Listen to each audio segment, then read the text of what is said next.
اب یہ عاشورے کا روزہ، یہ جو محرم ہے، یہ روزہ کوئی اس کا تعلق کوئی امام حسین رضی اللہ تعالیٰ سے نہیں ہے، یہ تو پہلے ہی عاشورے کا دن پہلے ہی تھا، یہودیوں سے نکلا تھا۔ یہ یہودی 10 محرم کا روزہ رکھا کرتے تھے، وہ تو امام حسین رضی اللہ تعالیٰ عنہ کی شہادت نے اس عاشورے کے دن کو 4 چاند لگا دیا،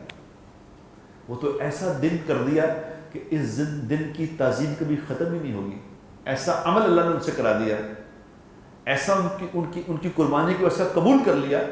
کہ بھی یہ عمل اب قیامت تک یہ خوبصورت ہو گیا، یہ دن خوبصورت ہو گیا، یہ دن حسین ہو گیا امام حسین رضی اللہ تعالیٰ عنہ کی قربانی سے، ورنہ دن پہلے ہی تھا۔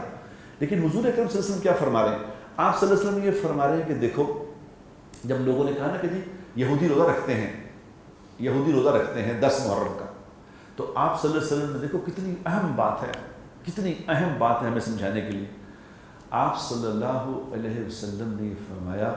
کہ دیکھو تم 10 محرم کا ایک روزہ نہ رکھنا، اب 2 روزے رکھو، یا 9-10 کا رکھو یا 10-11 کا رکھو۔ کیوں؟